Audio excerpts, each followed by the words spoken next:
Time for fresh blood, Damien announced to the entire marketing team, his expensive cologne wafting across the conference room as he clasped his hands together. Cora's stepping aside so we can take the brand to the next level. I sat there, hands folded neatly in my lap, watching faces turn toward me with expressions ranging from shock to pity. 12 years of building Blue Flame Kitchen Company from a struggling startup to a household name, and this 30-something marketing director with 3 weeks of tenure was announcing my professional funeral. My name is Cora Summers. At 57, I've spent my entire career in marketing, the last 12 years dedicated to transforming Blue Flame from a small kitchen appliance company in Napa into a nationwide phenomenon. I started when our logo was still a crude sketch on a napkin, and our budget couldn't even cover decent Facebook ads. Now our signature Blue Flame appeared on high-end kitchen appliances in millions of American homes. I'd like to introduce Jasmine Winters, Damien continued, gesturing toward a young woman I'd never seen before. She brings 4 million Instagram followers, her own successful skincare brand, and the fresh perspective we need to connect with younger consumers. Jasmine, who couldn't be more than 24, waved enthusiastically. Her perfectly manicured hands sparkled with rings that probably cost more than my monthly salary. I offered a polite smile and nodded graciously. No drama, no tears, just professional dignity, as I watched this social media influencer with zero corporate marketing experience prepare to inherit everything I'd built. Cora has done good work getting us to this point, Damien said with the condescending tone of someone praising a child for a mediocre drawing. But marketing has evolved, and we need someone who isn't out of touch. The word stung, but I maintained my composure. Out of touch? I had tripled our market share in the past 5 years alone. My traditional family values with modern efficiency campaign had connected with working mothers across America. The Flame of Inspiration slogan I created now appeared on every product we shipped. As the meeting wrapped up, colleagues approached with awkward condolences. I assured them I was fine, that change was inevitable in business. But inside, I felt a cold fury building. Not because I'd been replaced, but because of the casual disrespect of my contributions. What Damien didn't know, what no one in that room realized, was that I had seen this coming months ago. The warning signs were there, whispered conversations that stopped when I approached, the hiring of consultants to review marketing performance, Damien's arrival, and I had prepared accordingly. As I packed my office that afternoon, I smiled at the irony. They thought I was finished. They had no idea I was just getting started. I've never been naive about corporate politics.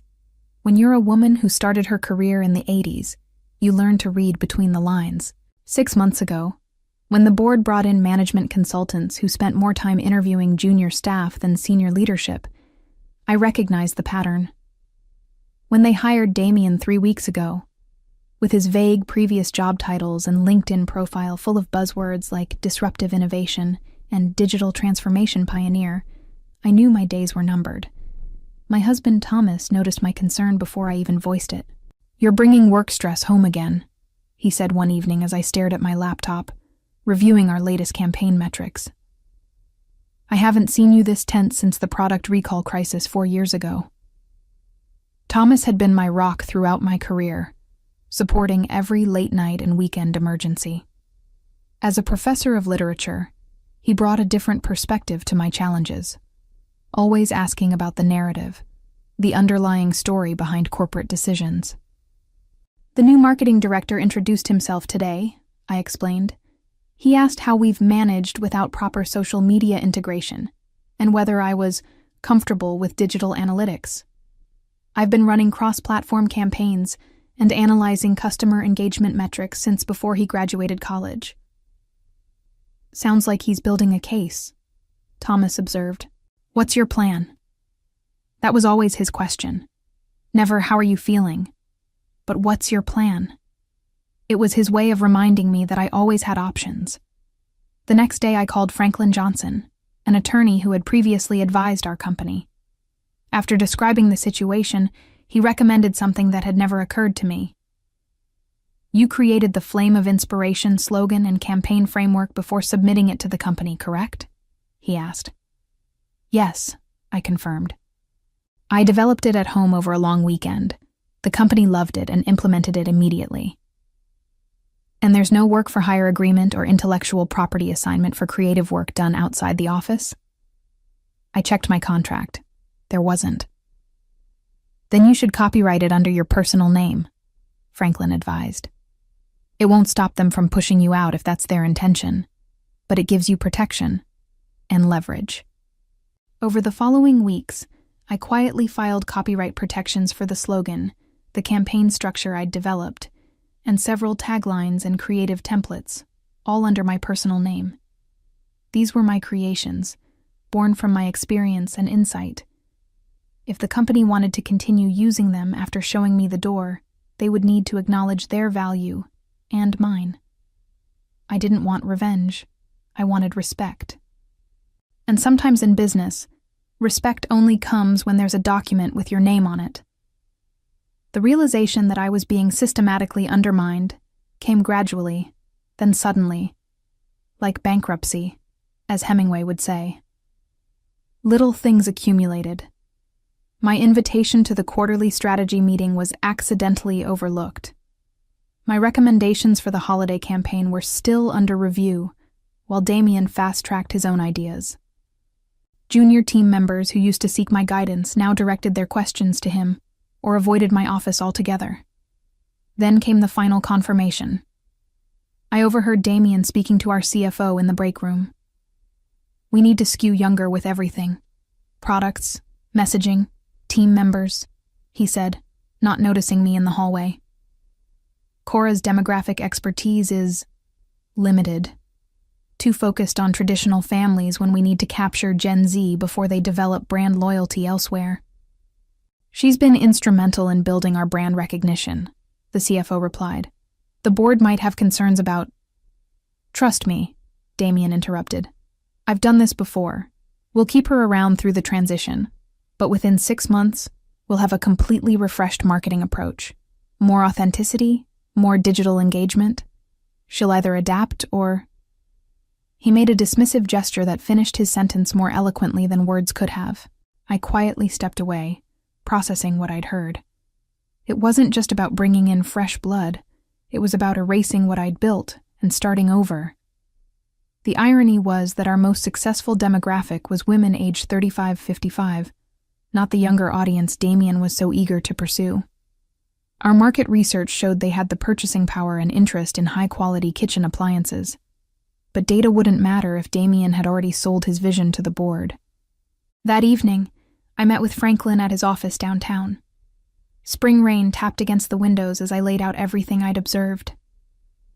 Classic case of ageism wrapped in business speak, he said, leaning back in his chair. Unfortunately common, especially in marketing. I've seen it dozens of times. I've copyrighted the creative elements as you suggested, I said. What's my next move? Wait, he advised. If they're planning to replace you, let them make the first move. Don't give them cause to claim insubordination or unprofessional behavior. And if they push me out but continue using my copyrighted materials? Franklin smiled. Then we have a very straightforward legal case, and they'll quickly discover the cost of underestimating you. I followed his advice, maintaining professionalism even as I was increasingly sidelined. I watched as Damien brought in consultants from his previous job, as he scheduled innovation workshops without including me, as he began referring to legacy marketing approaches when describing campaigns I had created. When the meeting finally came, that terrible gathering where he announced my departure as if it were a mutual decision and introduced my replacement, I was prepared. But preparation didn't make it less painful. 12 years of my life, my creativity, my passion reduced to good work that was now apparently obsolete. I left the office that day without fanfare, but with absolute clarity about what would come next. The 6 weeks after my departure from Blue Flame were filled with a strange mix of emotions. There was grief, the kind that comes from losing something you've poured your heart into. There was anger, too, bubbling beneath the surface whenever I thought about Damien's dismissive tone, or remembered watching Jasmine taking notes in what used to be my office.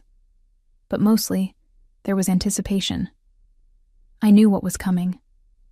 I spent my newfound free time reconnecting with industry contacts, updating my portfolio, and consulting with Franklin about precisely how events might unfold. Thomas encouraged me to take time for myself. "You've earned a break after 12 years. But relaxation felt impossible. I was waiting for the inevitable. It came on a Tuesday morning. Thomas called me into his home office where he was browsing the internet. "They've launched the new campaign," he said, turning his screen toward me. There it was, Blue Flame's bold new direction. The website had been redesigned with more white space and contemporary fonts, but the content was unmistakable. The Flame of Inspiration slogan remained front and center. The campaign structure, my 3-tiered approach highlighting quality, convenience, and community, was intact. They'd even kept my tagline, "Where culinary dreams ignite." The only significant change was the messenger. Jasmine's face appeared throughout the site, demonstrating products in expertly lit kitchen settings. A video showed her explaining how Blue Flame had revolutionized her cooking experience, though I doubted she'd known the brand existed 3 months ago. "They didn't even bother to rename anything," I said, my suspicions confirmed. "They just slapped a new face on my work." Thomas squeezed my shoulder. "Your move, then?" I nodded and called Franklin.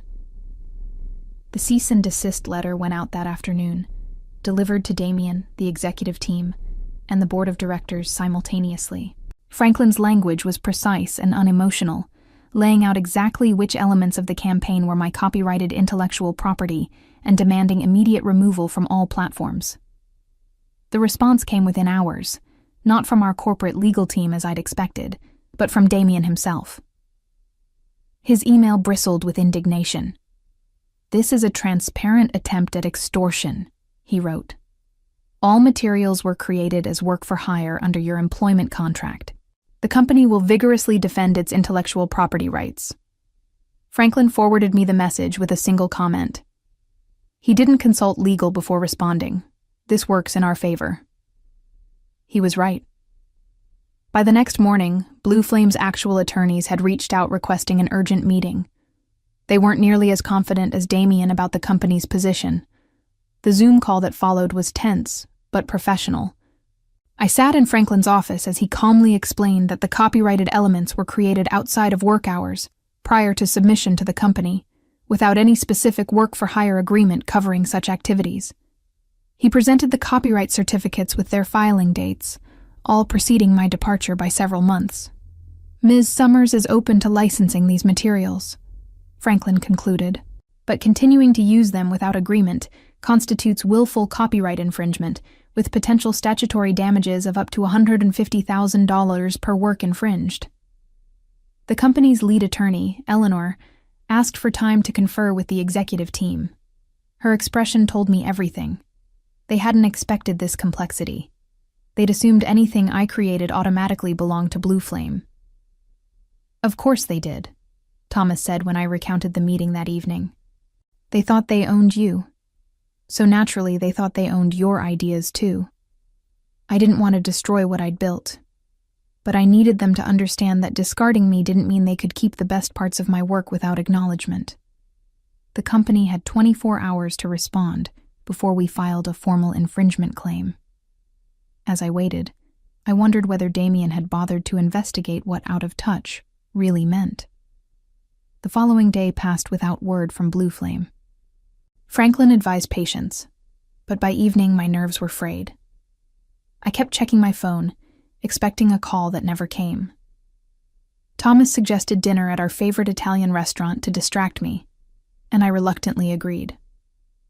We were halfway through our pasta when my phone finally rang. The screen displayed a name I hadn't expected: Vivian Harper, Blue Flame's board chair. "I need to take this," I told Thomas, stepping outside onto the restaurant's patio. "Cora," Vivian began, her normally confident voice sounding strained. "I hope I'm not interrupting your evening." "Not at all," I replied, watching through the window as Thomas ordered another glass of wine. "How are you, Vivian?" "Honestly, dealing with a situation that should never have happened. I've just come from an emergency board meeting regarding your copyright claim. My heart pounded as I waited for her to continue. The board was never informed about your departure, she said. Damien told us you had chosen to retire and were helping with the transition. When we received your cease and desist letter, well, it raised some significant questions. I absorbed this information silently. So Damien had lied not just to the team, but to the board as well. Our legal team has reviewed your claim, Vivian continued. They believe you have a strong position. The campaign has been pulled from all platforms while we determine next steps. I see, I said, maintaining my professional tone despite the surge of vindication I felt. Cora, you built this brand. Your marketing vision defined Blue Flame. The board recognizes that and values your contribution. She paused. We'd like to discuss options for moving forward that could benefit both parties. I'm listening, I said. We're proposing a licensing agreement for your copyrighted materials, with appropriate compensation. Additionally, we'd like to offer you a position as Chief Brand Officer, reporting directly to the board, not to Damien. The offer took me by surprise. Chief Brand Officer was a promotion, with greater authority than I'd previously held. What about Damien? I asked. His judgment is under review, Vivian said diplomatically. I could read between the lines. His days were numbered. And Jasmine? Her contract is being reassessed. The early metrics from her campaign launch were not what was promised. I gazed across the street, watching traffic pass as I considered the offer. 6 weeks ago, I would have accepted immediately, grateful for the recognition. Now, I wasn't so sure. I appreciate the offer, Vivian. I'll need time to consider it. Of course, she said. But please know that the board values your expertise. What happened was a serious misstep that doesn't reflect our appreciation for everything you've built. After we hung up, I returned to Thomas, who raised an eyebrow expectantly. They pulled the campaign, I explained, and offered me a promotion to Chief Brand Officer, reporting to the board. Congratulations, he said, raising his wine glass. Though I'm guessing from your expression that you're not accepting. He knew me too well. During my weeks away from Blue Flame, I'd received calls from several companies interested in my expertise. One in particular, Kitchencraft, a smaller but rapidly growing competitor, had made an intriguing offer. I'm meeting with Kitchencraft tomorrow, I said. Their CEO wants to discuss an executive position. Thomas nodded. A fresh start might be what you need. Somewhere your value won't be questioned. I took a sip of wine, contemplating the irony of the situation. Damien had pushed me out seeking fresh blood, only to find himself in a precarious position. Meanwhile, I potentially had multiple executive-level opportunities to choose from. Sometimes, being out of touch meant simply being beyond the reach of those who failed to appreciate your worth. The Kitchencraft headquarters occupied a renovated industrial building on the outskirts of Napa. Unlike Blue Flame's sterile corporate environment, their space featured exposed brick, warm lighting, and a fully functional test kitchen where new products were developed and showcased. Erica Donahue, Kitchencraft's CEO, greeted me in the lobby. At 62, she represented everything corporate America often overlooked: experience, wisdom, and the kind of strategic thinking that came from navigating business challenges across decades. Thanks for coming, Cora, she said, leading me through the office. I've admired your work at Blue Flame for years. Their loss is potentially our gain. The tour ended in their test kitchen, where Erica had arranged coffee and pastries. As we sat at the central island, she explained Kitchencraft's position in the market. Smaller than Blue Flame, but growing steadily, focused on quality craftsmanship and sustainability rather than mass production. We're at a turning point, Erica explained. Our products have loyal customers, but we need stronger brand recognition to compete nationally. That's where you come in. She outlined her vision: a new role as Executive Vice President of Brand Strategy, with full creative control and a seat on their executive committee. The salary was comparable to what Blue Flame had paid me, with additional equity options. Most importantly, all creative work would be contractually protected, with clear ownership delineated between company property and my intellectual contributions. "We value experience here," Erica said. "Half our executive team is over 50. We found that institutional knowledge and proven judgment outperform trendiness every time." As I drove home, I weighed the options. Blue Flame's offer represented vindication, a public acknowledgement that pushing me aside had been a mistake. Kitchencraft offered a fresh start with a company whose values seemed more aligned with mine. Both were flattering. Both had advantages. When I walked through our front door, Thomas was waiting with news of his own. "Franklin called," he said. "Apparently there's been another development at Blue Flame." I called Franklin immediately, putting him on speakerphone. "The plot thickens," he said. "I received a call from their legal department. Damien has been placed on administrative leave pending an internal investigation." "What kind of investigation?" I asked. "They're examining communications between Damien and Jasmine prior to your departure. It seems they may have had a personal relationship that wasn't disclosed when he pushed for her hiring." I shook my head, thinking of how Damien had preached about authenticity, while potentially orchestrating my replacement for personal rather than professional reasons. "There's more," Franklin continued. "Vivian Harper asked if you'd be willing to meet with the board directly before making your decision about their offer." "When?" "Tomorrow morning. I get the impression they're quite eager." After hanging up, I turned to Thomas, who had been listening silently. "What are you thinking?" he asked. "I'm thinking I need to hear what the board has to say," I replied. "But I'm also thinking Kitchencraft might be the right move regardless." Thomas nodded. "Either way, you're negotiating from strength now.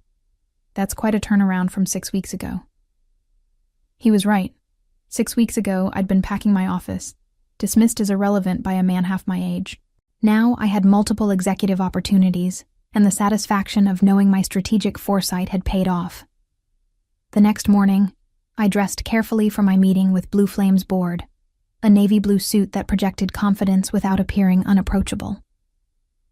As I fastened my grandmother's pearl earrings, I thought about how this day might unfold. Whatever happened in that boardroom, one thing was certain. I would never again allow anyone to underestimate the value of my experience.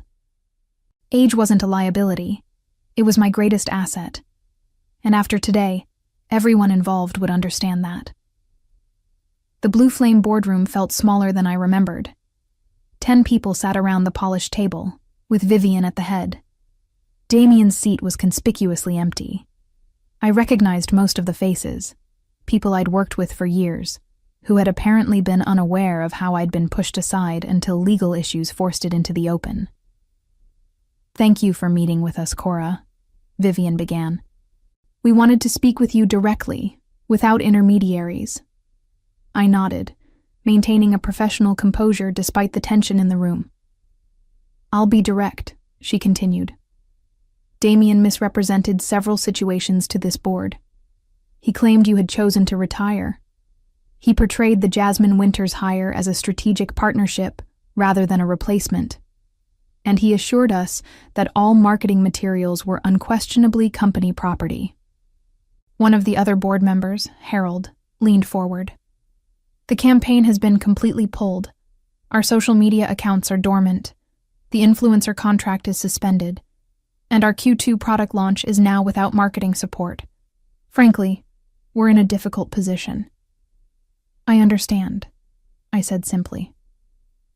"We're prepared to offer you the Chief Brand Officer position with a significant compensation increase," Vivian said.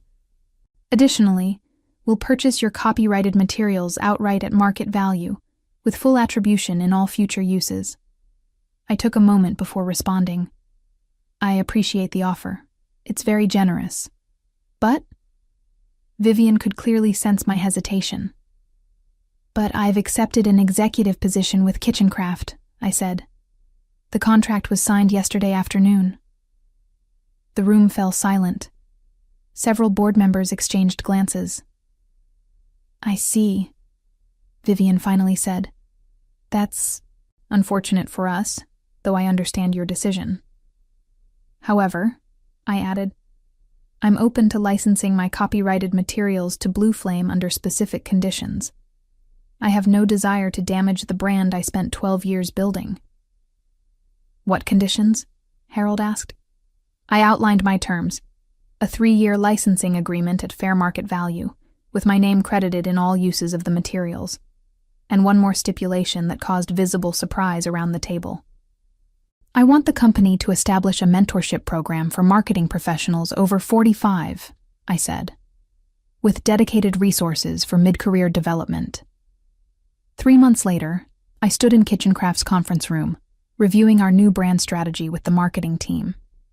My office wall featured framed copies of marketing trade publications with headlines like Kitchencraft's Strategic Coup and Blue Flame's Brand Crisis, a lesson in respecting institutional knowledge. The transition had been smoother than I anticipated. Erica's team welcomed my expertise, and without the need to fight for recognition, I found myself more creative and energized than I'd been in years. Meanwhile, the developments at Blue Flame had played out publicly and painfully. Damien had been terminated after the investigation revealed he'd been dating Jasmine for months before hiring her. A clear conflict of interest he'd hidden from HR and the board. Jasmine's contract had been terminated as well, with her final Instagram post about the situation causing additional PR headaches for the company. The mentorship program I'd required as part of my licensing agreement had launched with significant industry attention. Several marketing professionals over 50 had been hired specifically for their experience in traditional media integration, something Blue Flame had nearly abandoned in their rush to appear cutting edge.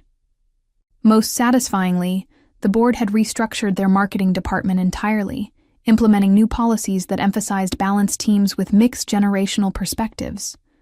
Your strategy is working beautifully, Erica commented after reviewing our latest market share numbers. We've gained 3 percentage points against Blue Flame in just 1 quarter. We're just getting started, I replied. Wait until our holiday campaign launches. That evening, Thomas and I celebrated our wedding anniversary at home, raising glasses to new beginnings. To being out of touch, he toasted with a smile. May we always be beyond the reach of those who don't recognize true value, I responded, clinking my glass against his. Experience may be impossible to counterfeit, but its worth is undeniable to those wise enough to recognize it. I smiled at the thought that being pushed aside had actually led me to where I truly belonged, a company that valued wisdom as much as innovation, where my years of experience weren't just tolerated but celebrated. Sometimes the best revenge isn't about getting even, but about finally finding your rightful place.